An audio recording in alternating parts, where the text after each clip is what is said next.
ಕೊಡಿಸಲೇಬೇಕು. ನಾವು ಪೋಷಕರು ಏನು ಮಾಡ್ತೇವೆ ಅಂತ ಹೇಳಿದರೆ, ನಮ್ಮ ಮಕ್ಕಳು ನಾವು ಕಷ್ಟಪಟ್ಟಿದ್ದೇವೆ, ನಮ್ಮ ಮಕ್ಕಳು ಕಷ್ಟಪಡಬಾರ್ದು, ಅವರಿಗೆ ಕಷ್ಟದ ಅರಿವು ಬರಬಾರ್ದು ಅನ್ನೋದನ್ನು ಆಲೋಚನೆ ಮಾಡ್ತಾ ಇರ್ತೇವೆ. ಹಾಗೆ ಮಾಡಲೇಬಾರ್ದು. ಯಾಕಂತೇಳಿದ್ರೆ ಮಕ್ಕಳಿಗೆ ಕಷ್ಟದ ಅರಿವು ಸ್ವಲ್ಪನಾದರೂ ಗೊತ್ತಾಗ್ತದೆ. ಇನ್ನೊಬ್ಬರ ಕಷ್ಟಕ್ಕಾದರೂ ಮರುಗುವಂತಹ ಮನಸ್ಸು ಆ ಮಕ್ಕಳಿಗೆ ಬರಬಹುದು. ಆ ಉದ್ದೇಶದಿಂದ ನಾವು ಮಕ್ಕಳಿಗೆ ಕಷ್ಟದ ಗುಣವನ್ನು ಕೂಡ ತಿಳಿಸಬೇಕು. ಮಹಿಳೆ ಇನ್ನು ಮುಂದೆ ಆರ್ಥಿಕವಾಗಿ ಸಹಾಯಕಳಾಗಿರ್ತಾಳೆ. ತನ್ನ ಗಂಡನಿಗೆ ಆರ್ಥಿಕವಾಗಿ ಸಹಾಯ ಮಾಡ್ತಾಳೆ. ತನ್ನ ಗಂಡ ಸಂಪತ್ತು ಅವನಂದ್ರೆ ದುಡಿದು ತರ್ತಾನೆ, ಮನೆಗೆ ದುಡಿದು ತರುವಾಗ ನಾವು ಅವನ ಸಂಪಾದನೆ ಹೇಗಿರಬೇಕು, ಯಾಕಂತ ಹೇಳಿದ್ರೆ ಅವನು ಯಾವ ರೀತಿಯಲ್ಲಿ ಸಂಪಾದನೆ ಮಾಡಿ ತಂದಿದ್ದಾನೆ ಅನ್ನೋದನ್ನು ಗಮನಿಸುವಂತಹ ಬುದ್ಧಿ ನಮ್ಮಲ್ಲಿ ಇರಬೇಕು. ಹೆಣ್ಣು ಮಕ್ಕಳಲ್ಲಿ ಸೂಕ್ಷ್ಮತೆ ಇರಬೇಕು. ಯಾಕಂತ ಹೇಳಿದ್ರೆ ಇಂದಿನ ಕಾಲದಲ್ಲಿ ಭ್ರಷ್ಟಾಚಾರ ರಹಿತ ದೇಶವನ್ನು ನಾವು ಕಾಣಬೇಕಾದ್ರೆ ಪ್ರತಿ ಮನೆ ಕುಟುಂಬದ ಹೆಂಗಸರು ತಾಯಂದಿರು ಏನ್ ಮಾಡಬೇಕು ಅಂತ ಹೇಳಿದ್ರೆ, ತನ್ನ ಗಂಡನಾಗ್ಲಿ ಮಗನಾಗ್ಲಿ ತನ್ನ ಯಾವುದೇ ಮಕ್ಕಳಾಗ್ಲಿ ಯಾವ ರೀತಿಯಾಗಿ ಹಣ ಸಂಪಾದನೆಯನ್ನು ಮಾಡ್ತಾರೆ, ಪ್ರಾಮಾಣಿಕ ದಾರಿಯಲ್ಲಿ ಇವರು ತಂದು ಹಾಕುತ್ತಾರಾ ಅನ್ನೋದನ್ನು ಪರೀಕ್ಷಿಸುವಂತಹ ಗುಣ ತಾಯಂದಿರಲ್ಲಿ ಇರಲೇಬೇಕು. ಯಾಕಂತ ಹೇಳಿದ್ರೆ ಈಗಿನ ಇದರಲ್ಲಿ ನೋಡುವಾಗ ಹಾಗೆ ಅನ್ನಿಸ್ತದೆ. ಯಾಕಂದ್ರೆ ನಾವು ಸಂಪಾದನೆ ಮಾಡಿ ತಂದ ಅವು ಖುಷಿ ಪಡಬಾರ್ದು. ಒಂದು ಕಥೆ ಇದೆ. ಸಣ್ಣದಿರುವಾಗ ಒಂದು ಮಗ ಜೈಲಿಗೆ ಹೋದಾಗ ಅವನು ಜೈಲರ್ ಕೇಳ್ತಾನೆ, ನಿನ್ನ ಕೊನೆ ಆಸೆ ಏನು ಮಗ ಅಂತ. ಕೊನೆ ಆಸೆ ಏನು ಅಂತ ಕೇಳುವಾಗ ಅವನು ಹೇಳ್ತಾನೆ, ನನ್ನ ಅಮ್ಮನನ್ನು ನೋಡಬೇಕು ಅಂತ ಹೇಳಿ. ನಿಮಗೆ ಗೊತ್ತಿರ್ಬೋದು ಆ ಕತೆ. ಆಗ ಅಮ್ಮ ಬರ್ತಾರೆ. ಅಮ್ಮ ಬರುವಾಗ ಅಮ್ಮನ ಕಿವಿಯನ್ನು ಕಚ್ಚುತ್ತಾನೆ ಅವನು. ಯಾಕೆ ಕಚ್ಚಿದ್ದಿ ಅಂತ ಕೇಳುವಾಗ ಅವನು ಹೇಳ್ತಾನೆ, ಅಮ್ಮ ನಾನು ಸಣ್ಣದಿರುವಾಗ ಕಳ್ಳತನ ಮಾಡುವಾಗ ನೀನು ನನ್ನನ್ನು ಶಿಕ್ಷಿಸಿದ್ರೆ ಇವತ್ತು ನಾನು ಜೈಲಿಗೆ ಹೋಗುವ ಪರಿಸ್ಥಿತಿ ಬರ್ತಾ ಇರಲಿಲ್ಲ. ನೀನು ಅದನ್ನು ತಿದ್ದಲಿಲ್ಲ. ನಾನು ಸಣ್ಣದಿರುವಾಗ ಪೆನ್ಸಿಲ್ ಕದ್ದು ತಂದೆ. ಎಲ್ಲಿಂದ ತಂದಿ ಮಗ, ಖುಷಿ ಆಯ್ತು ಅಂತ ಹೇಳಿ ಅಮ್ಮ ಖುಷಿ ಪಡ್ತಾಳೆ. ಹಾಗೆಲ್ಲ ತಪ್ಪುಗಳನ್ನು ಮುಂದಕ್ಕೆ ಹೋದಾಗೆ ನಾನು ದೊಡ್ಡ ಕಳ್ಳನಾದೆ. ಇವತ್ತು ನಾನು ಈ ಕಳ್ಳನಾಗ್ಲಿಕ್ಕೆ ನೀನೇ ಕಾರಣ ಅಮ್ಮ, ಅವತ್ತೇ ನನ್ನನ್ನು ತಿದ್ದಿದ್ರೆ ಅಂತ ಹೇಳಿ ಒಂದು ಮಗು ಹೇಳ್ತಾರೆ.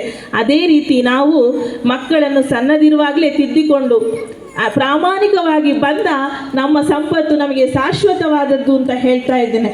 ಹಾಗೆ ನಾವು ಆರ್ಥಿಕವಾಗಿ ಹೆಣ್ಣು ಮಕ್ಕಳು ದುಡಿಮೆಗೆ ಹೋಗ್ತಾರೆ. ದುಡಿದು ತನ್ನ ಗಂಡನಿಗೆ ಸಹಾಯವನ್ನು ನೀಡಿ ಒಳ್ಳೆಯದೇ. ಆದರೆ ಮನೆಯಲ್ಲಿರುವ ಹೆಂಗಸಿಗೆ ನೀನೇನು ಮಾಡ್ತಿ, ಇಡೀ ದಿವಸ ಮನೆಯಲ್ಲಿರ್ತೀವಿ, ಬೆಳಗಿನಿಂದ ಸಂಜೆ ತನಕ ಮನೆಯಲ್ಲಿರ್ತೀವಿ, ನೀನೇನು ಕೆಲಸ ಮಾಡ್ತಿ ಅಂತ ಕೇಳಿದರೆ ಆ ಹೆಣ್ಣಿಗೆ ನೋವಾಗ್ತದೆ. ಯಾಕಂದರೆ ಮನೆಯಲ್ಲಿ ಕೆಲಸ ಬೆಳಗಿನಿಂದ ಸಂಜೆ ತನಕ ತುಂಬಾ ಇರ್ತದೆ. ನಾವು ಸ್ತ್ರೀಯರನ್ನು ತುಂಬ ಗೌರವಿಸುವ ಮನೋಭಾವವನ್ನು ಬೆಳೆಸಿಕೊಳ್ಳೋಣ ಅಂತ ಹೇಳ್ತಾ ಇದೆ. ಹಾಗೆ ನಾನು ಕೊನೆಯದಾಗಿ ಒಂದು ಕಥೆಯಲ್ಲಿ ಹೇಳಿ ವಿರಮಿಸ್ತೇನೆ. ನನ್ನ ಒಂದು ರಾಜ ಇರ್ತಾನೆ. ರಾಜನಲ್ಲಿ ಒಬ್ಬ ಮಂತ್ರಿ ಇರ್ತಾನೆ. ಆ ಮಂತ್ರಿ ಅವನ ಹೆಸರು ರಾಮಕೃಷ್ಣ. ಅವನೇ ಯಾವತ್ತೂ ಏನು ಮಾಡೋದು, ಪ್ರಶ್ನೆಯನ್ನು ಕೇಳೋದು. ತನ್ನ ರಾಜನಲ್ಲಿ ಪ್ರಶ್ನೆ ಕೇಳೋದು. ಎಂತ ಮಾಡಿದ್ರು, ಅದು ಯಾಕೆ ಮಾಡಿದ್ದು, ಅದು ಹೀಗೆ ಮಾಡಿದ್ದು, ಅದು ಹಾಗೆ ಮಾಡಬಾರ್ದಿತ್ತು, ಹೀಗೆ ಮಾಡಬಾರ್ದು. ಇವನ್ ರಾಜನಿಗೆ ಸಿಟ್ಟು ಬಂತು. ಯಾವಾಗ ನೋಡಿದ್ರು ಪ್ರಶ್ನೆಯನ್ನೇ ಹಾಕ್ತಾ ಇದೆಯಲ್ಲ, ನೀನು ಇವತ್ತು ಸುಮ್ಮನೆ ಇರಬೇಕು, ನಾನು ಏನು ಕೆಲಸ ಮಾಡಿ ಮಾತನಾಡಬಾರ್ದು, ಸುಮ್ಮನೆ ಇರಬೇಕು ಹೇಳ್ತಾರೆ. ಅದಕ್ಕೆ ಮಂತ್ರಿ ಒಪ್ಪಿಕೊಳ್ತಾನೆ. ಭಾರಿ ಕಷ್ಟದಲ್ಲಿ ರಾಮಕೃಷ್ಣ, ಆಯ್ತು ನಾನು ಇವತ್ತು ಏನೇನೋ ಕೇಳುವುದಿಲ್ಲ ಅಂತ ಹೇಳ್ತಾನೆ. ಆಗ ರಾಜ ಹೇಳ್ತಾನೆ, ಕುದುರೆಯನ್ನು ತಂದಿರಿಸು, ನನಗೆ ಇವತ್ತು ದಾನ ಮಾಡಲಿಕ್ಕೆ ಹೋಗಬೇಕು, ಚಿನ್ನದ ನಾಣ್ಯಗಳನ್ನು ಕಟ್ಟಿ ಗಂಟನ್ನು ನಿನ್ನ ಕುದುರೆಯ ಮೇಲೆ ಇಡು ಅಂತ ಹೇಳ್ತಾನೆ. ಹಾಗೆ ಕುದುರೆಯ ಮೇಲೆ ಇಡ್ತಾನೆ ಮಂತ್ರಿ.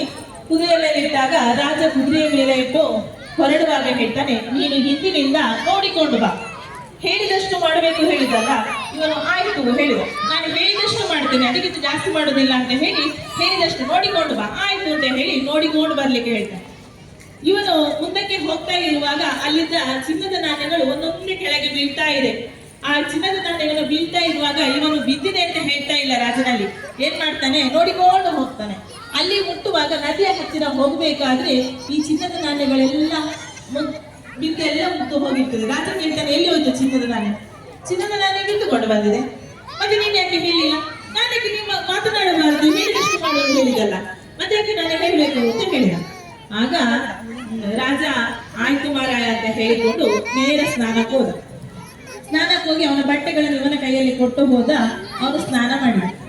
ಸ್ನಾನ ಮಾಡ್ತಾ ಇರುವಾಗ ಹೇಳಿದಷ್ಟು ಮಾಡಬೇಕು ಹೇಳಿದ್ದಲ್ಲ, ಅವನು ನೀರಿನಲ್ಲಿ ಮುಳುಗುವಾಗ ದೇವರ ಹೆಸರು ಹೇಳಿದ. ಹರಿರಾಮ ಹರಿರಾಮಕೃಷ್ಣ ಅಂತ ಹೇಳಿದ. ಹರಿರಾಮಕೃಷ್ಣ ಹೇಳೋದು ಇವನ ಕೈಯಲ್ಲಿ ನಿಂತು ಬಟ್ಟೆ ಒಂದೇ ತುಂಡ ಹರಿದು ಕೆಳಗಾಕಿ. ಅವನು ಎಷ್ಟು ಸಲ ಮುಳುಗಿ ಹೇಳ್ತಾನೆ ಅಷ್ಟು ಸಲ ಹರಿರಾಮಕೃಷ್ಣ ಹೇಳಿದ ಅಷ್ಟು ಸಲವು ಇವನ ಬಟ್ಟೆಯನ್ನು ತುಂಡು ತುಂಡು ತುಂಡು ಮಾಡಿ ನೆಲಕ್ಕೆ ಹಾಕಿದ. ಇವನು ಸ್ನಾನ ಮಾಡಿ ಬರುವಾಗ ಇವನ ಬಟ್ಟೆಗಳೆಲ್ಲ ಹರಿದು ಚೂರು ಚೂರಾಗಿ ನೆಲದಲ್ಲಿ ಬಿದ್ದುಕೊಂಡಿತು. ರಾಜನ ಸಿಟ್ಟು ರಾಜ ಬಂದು ಕೇಳ್ತಾರೆ, ನನ್ನ ಬಟ್ಟೆ ಇದೆ, ಬಟ್ಟೆ ನೀವು ಹರಿರಾಮಕೃಷ್ಣ ಹೇಳಿದ್ದು ನಾನು ಹೊಂದಿದ್ದೇನೆ, ನಾನದು ದೇವರ ನಾಮ ಹೇಳಿದ್ದು ಮಾರಾಯ, ಅದು ನಂಗೆ ಗೊತ್ತಿಲ್ಲ, ಹೇಳಿದಷ್ಟು ಮಾಡು ಹೇಳಿದ್ದೀನಿ, ನಾನು ಹಾಗೆ ಮಾಡಿದ್ದೇನೆ ಹೇಳಿದ. ಆದರೆ ಈಗ ಹಾಸ್ಯಾಸ್ಪದ ಆದರೂ ನಮಗೆ ಹಾಗೆ ಮಾಡಬೇಕು ಅಂತಿಲ್ಲ. ನಾವು ಸಮಾಜದಲ್ಲಿ ಉನ್ನತ ಕೆಲಸಗಳನ್ನು ಮಾಡಲಿಕ್ಕೆ ಹೋದಾಗ ನೀನು ಹಾಗೆ ಯಾಕೆ ಮಾಡಿದ್ದು ಹೀಗೆ ಯಾಕೆ ಮಾಡಿದ್ದು ಅಂತ ಹೇಳುವವರಿದ್ದಾರೆ. ನೀನು ಹಾಗೆ ಹೋದದ್ದು ತಪ್ಪು ಹೀಗೆ ಹೋದದ್ದು ತಪ್ಪು ಅಂತ ಹೇಳ್ತಾರೆ. ಆದರೆ ಪ್ರಾಮಾಣಿಕವಾದ ಕೆಲಸ ನಾವು ಮಾಡಿದರೆ, ನಮ್ಮ ರಾಷ್ಟ್ರ ನಿರ್ಮಾಣದಲ್ಲಿ ನಾವು ತೊಡಗಿದ್ರೆ, ಉತ್ತಮ ಸಂಸ್ಕಾರವನ್ನು ಬೆಳೆಸಿದ್ರೆ ಮುಂದಕ್ಕೆ ಒಳ್ಳೆಯದಾಗ್ತದೆ ಅಂತ ಹೇಳ್ತಾ ನನ್ನ ಮಾತನ್ನು ಮುಗಿಸ್ತಾ ಇದ್ದೇನೆ, ವಿರಾಮ ನೀಡುತ್ತಾ ಇದ್ದೇನೆ.